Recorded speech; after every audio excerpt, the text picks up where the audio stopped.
फिलहाल जो रुझान दिख रहे हैं उसमें 33 सीटों पर भाजपा आगे चल रही है, सपा का अभी तक खाता नहीं खुला है। तो एक बार फिर से इतिहास की ओर भाजपा बढ़ती हुई दिख रही है। विधानसभा चुनाव के बाद अब विधान परिषद में भी क्या आपको बहुमत मिलने जा रहा है? जी जी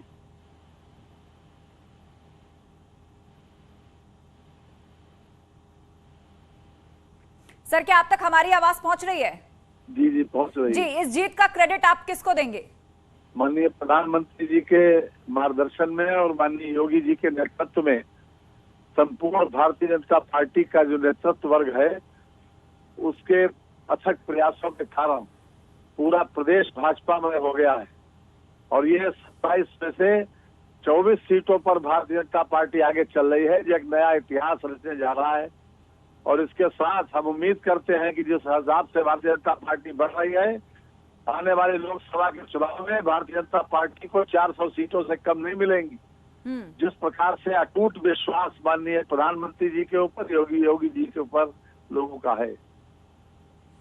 बिल्कुल, तो प्रधानमंत्री और मुख्यमंत्री कहीं ना कहीं भाजपा ने जो जीत विधानसभा में हासिल की, अब विधान परिषद में भी उतनी ही प्रचंड जीत की ओर बढ़ते हुए आप लोग दिख रहे हैं। लेकिन सपा की तरफ से सर एक बार फिर वही आरोप लगाए जा रहे हैं कि चुनाव में गड़बड़ी फैलाई जा रही है और इस बार ये आरोप भाजपा के ही एक उम्मीदवार के हवाले से लगाए जा रहे हैं।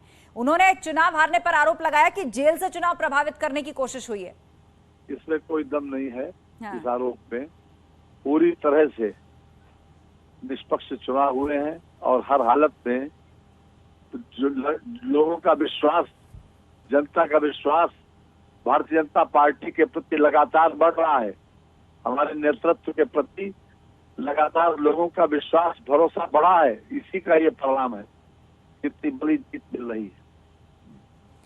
अब क्या प्राथमिकताएं रहेंगी आगे, क्योंकि अब जनता के प्रति जिम्मेदारी और ज्यादा बढ़ जाएगी। विधानसभा में बहुमत, विधान परिषद में यदि बहुमत आता है तो पूरी तरीके से आप लोगों के सामने कोई पेचीदगी नहीं बचेगी, जवाबदेही और मजबूती से तय होगी आपकी। तो सुशासन और विकास,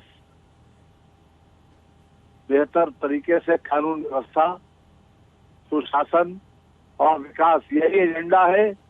और हर तरह से हम $1 ट्रिलियन इकोनॉमी का जो लक्ष्य है यूपी का, उस दिशा में हम आगे बढ़ेंगे, उसको अचीव करेंगे। बिल्कुल, और भारत के लिए ये जो लक्ष्य है ये $3 ट्रिलियन का है और उत्तर प्रदेश का कंट्रीब्यूशन $1 ट्रिलियन, जिसका आपने जिक्र किया। लेकिन ये कैसे संभव होगा? आने वाले 5 सालों में हम किस तरह की अपॉर्चुनिटीज यूथ के लिए देख पाएंगे? किस तरह की ग्रोथ पर फोकस यूपी में किया जाएगा कि इतना हम लोग अचीव कर पाए? जितनी चुनौतियां बताई जा रही हैं वो सब हमारे लिए अपॉर्चुनिटी है। जो चुनौती है वही अपॉर्चुनिटी है। निश्चित रूप से हम लोग जनता की उम्मीदों पर खरे उतरेंगे हर स्तर पर। चुनौतियों में कोरोना भी एक बड़ी चुनौती है सर, जिसके कारण समय समय पर प्रतिबंध लगाए जाना मजबूरी बन जाती है। लगते हैं इंडस्ट्रीज कहीं ना कहीं प्रभावित होती हैं, अलग अलग सेक्टर्स पर इसका प्रभाव पड़ता है। तो ऐसे में कैसे इकोनॉमी को आप इस लक्ष्य तक ले जा पाएंगे? आपने देखा कि हमारा एक्सपोर्ट भी बढ़ा है और पिछले वर्ष के मुकाबले में हमारा रिकवरी भी बढ़ी है। इसलिए जो हमारी फाइनेंशियल स्थिति है वो लगातार मजबूत हो रही है। और राष्ट्रीय स्तर पर हमारा $418 अरब का एक्सपोर्ट हुआ है। ये भी अपने आप में एक बहुत बड़ा इतिहास रचा है। इसमें भी आपने अपने संकल्प पत्र में वादा किया था कि हर घर एक अवसर पहुंचाएंगे, चाहे वो नौकरी हो, स्वरोजगार हो या उससे जुड़ने का हो। तो अब ओडीओपी और एमएसएमई पर खास जो है वो एक दारोमदार है आपके संकल्प को पूरा करने के लिए। तो वहां पर किस तरह के काम होंगे? हम संकल्प पत्र के आधार पर ही हम आगे बढ़ रहे हैं और बहुत जल्दी आपको प्रत्यक्ष रूप से उसके नतीजे देखने को मिलेंगे। ओडीओपी और एमएसएमई इनको बुरी तरह प्रभावित किया है कोरोना ने। अब अगर इसी तरह से प्रतिबंध आगे भी फेस करते रहने पड़े तो कैसे इनकी ग्रोथ को आप उस लक्ष्य तक पहुंचा पाएंगे? और सबसे बड़ी बात कि रोजगार या स्वरोजगार इससे कैसे जुड़ा होगा? एक शायर ने कहा है कि कदम चूम लेती है खुदा की मंजिल, मुसाफिर अगर अपनी हिम्मत न हारे। हमारे पार्टी का नेतृत्व वर्तमान में माननीय प्रधानमंत्री जी मोदी जी और माननीय नड्डा साहब कर रहे हैं राष्ट्रीय स्तर पर, और प्रदेश में माननीय योगी जी और हमारे प्रदेश अध्यक्ष देव जी कर रहे हैं और उनके साथ संगठन शिल्पी बंसल जी भी लगे हुए हैं।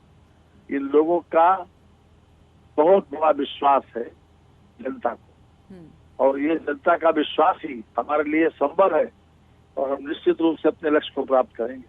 धन्यवाद जी, धन्यवाद बातचीत के लिए न्यूज 18 से। तो कैबिनेट मंत्री सुरेश खन्ना को आप सुन रहे थे, जिन्होंने कहा कि एक बहुत बड़ी जिम्मेदारी जनता ने दी है और आने वाले समय में देखेंगे कि चुनौतियां ही हमारा अवसर साबित होंगी और हर वो वायदा जो संकल्प पत्र के माध्यम से रखा गया चुनाव में वो एक एक करके पूरा होगा।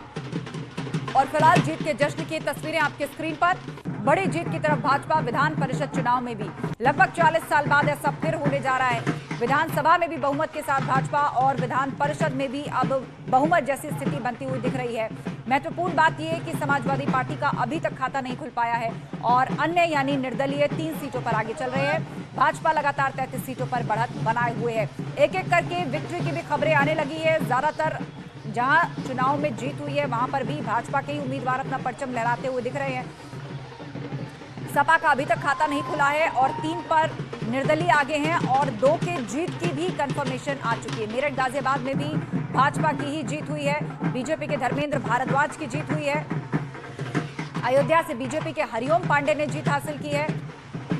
आजमगढ़ से निर्दलीय विक्रांत सिंह ऋषु जीते हैं, जबकि यहां पर समाजवादी पार्टी तीसरे नंबर पर और भाजपा दूसरे नंबर पर है। फतेहपुर से बीजेपी के अविनाश सिंह चौहान ने जीत हासिल की है। बस्ती से बीजेपी प्रत्याशी सुभाष यदुवंश जीते हैं, तो गोरखपुर से भी बीजेपी के सीपी चंद की जीत हुई है। गोंडा से बीजेपी के अवधेश उर्फ मंजू सिंह जीते हैं। हर तरफ इस वक्त जश्न का माहौल है। ये भाजपा दफ्तरों की या फिर भाजपा कार्यालयों की तस्वीरें हैं, जहां एक दूसरे के ऊपर रंग उड़ाया जा रहा है, ढोल नगाड़ों पर लोग नाच रहे हैं। तो दूसरी तरफ भाजपा इसे एक बार फिर से जनता का भरोसा बता रही है कि जो अब भी बीजेपी के साथ है। तमाम चुनौतियों और मुद्दों के बावजूद भी बीजेपी के साथ जनता है। इसे इस तरीके से भाजपा के नेताओं की तरफ से सामने रखा जा रहा है। बीजेपी के शैलेंद्र प्रताप सिंह सुल्तानपुर से जीत हासिल कर चुके हैं। प्रतापगढ़ में जनसत्ता दल के अक्षय प्रताप सिंह जीते हैं। 27 सीटों पर एसपी का खाता नहीं खुला है। 27 में से 24 सीटों पर बीजेपी का परचम लहरा चुका है। 2 सीटों पर निर्दलीय प्रत्याशी जीत चुके हैं, आजमगढ़ और वाराणसी में, जबकि निर्दलीय प्रत्याशी की जीत हुई है। तो एमएलसी चुनाव से जुड़ी हुई ये बड़ी बातें हैं जो हम आपको बता रहे हैं।